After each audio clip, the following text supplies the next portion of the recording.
কোনো কিছুই চিরকাল স্থায়ী থাকে না, and that's the beauty of life. তবে আমরা চাইলে সেই মুহূর্তগুলোকে স্থায়ী করতে পারি।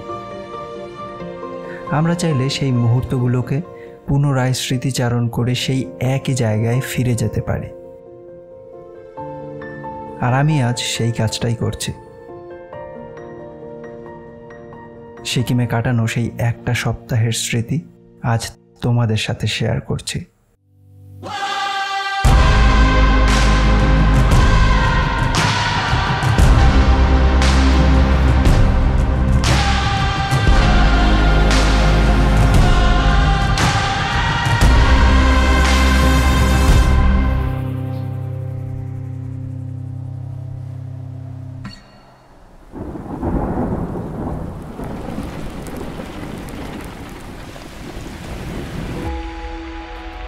গতকাল গ্যাংটকে সারাটা দিন বৃষ্টি হয়েছে, যার কারণেই আমরা প্রত্যেকটা জায়গাতে গিয়ে সম্পূর্ণ অনুভূতি নিতে পারিনি।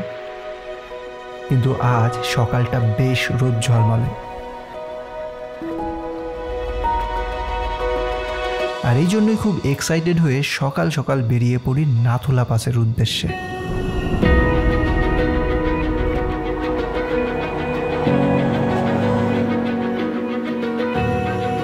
সারা রাস্তা জুড়ে এই উঁচু উঁচু পাহাড়ের ফাঁক দিয়ে উকি দিচ্ছিল কাঞ্চনজঙ্ঘা। একটুখানি এগোতেই ফাইনালি আমরা এসে পৌঁছাই কাঞ্চনজঙ্ঘা ভিউ পয়েন্ট।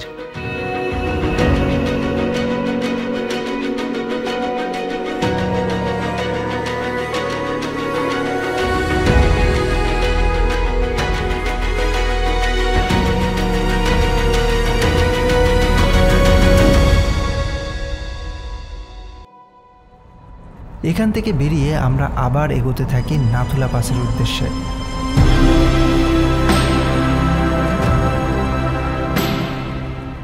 আর যতই আমরা এগোচ্ছি, যত আমরা ওপরে উঠছি, ততই যেন অবিরাম চলেছে পাহাড় মেঘের খেলা।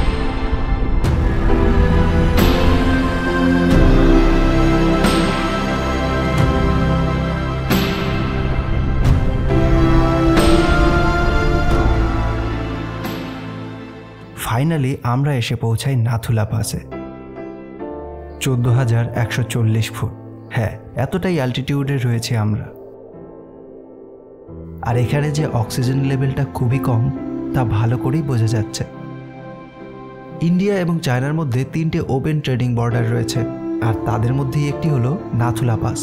যেহেতু এই বর্ডারটা খুবই সেন্সিটিভ এরিয়া, তাই জন্যই এর ওপরে ভিডিওগ্রাফি অ্যালাউড নয়।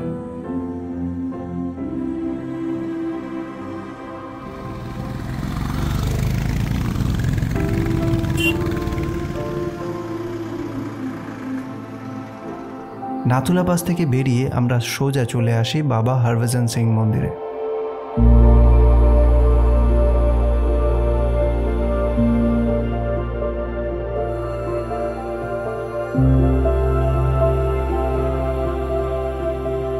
বাবা হরভজন সিং 1965 থেকে 1968 সাল পর্যন্ত ইন্ডিয়ান আর্মিতে ছিলেন।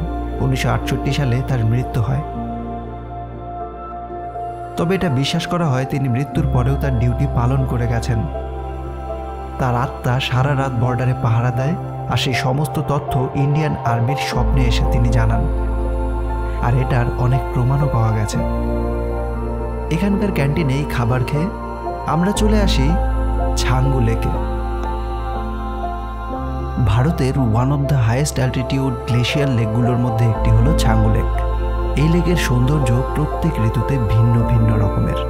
মনসুনে এই মাউন্টেন্স অ্যান্ড লেকগুলো যেমন একদম লাশ গ্রিন, ঠিক তেমনই উইন্টারে এই পুরো লেকটা বরফে জমে যায়। এবার আমাদের গ্যাংটকে ফেরার পালা। তবে কিছু দূর যাওয়ার পরে আমরা দেখতে পাই এই জায়গাটা।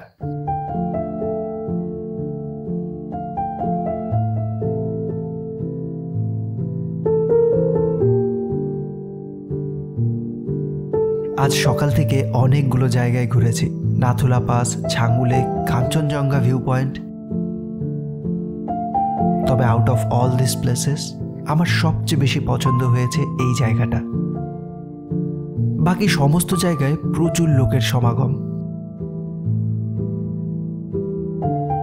তবে পাহাড়ের ঢালে থাকা এই নির্জন জায়গাতে আশেপাশে কেউ নেই।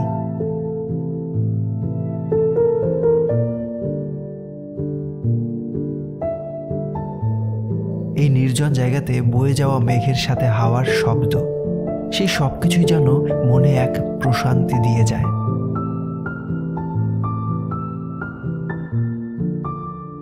এরপর আমরা আর কোথাও না দাঁড়িয়ে সোজা ফিরে যাই গ্যাংটকে। আর ফেরার পথে রাস্তাটা এতটা সুন্দর হয়ে উঠেছে যা প্রকাশ করার মতো ভাষা আমার কাছে নেই।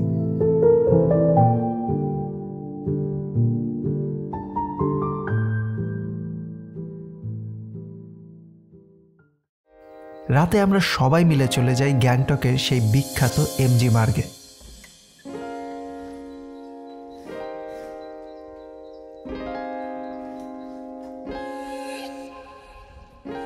তো এই ছিল সিকিম ভ্রমণের দ্বিতীয় পর্ব। দেখা হচ্ছে পরের পর্ব নিয়ে খুব শীঘ্রই।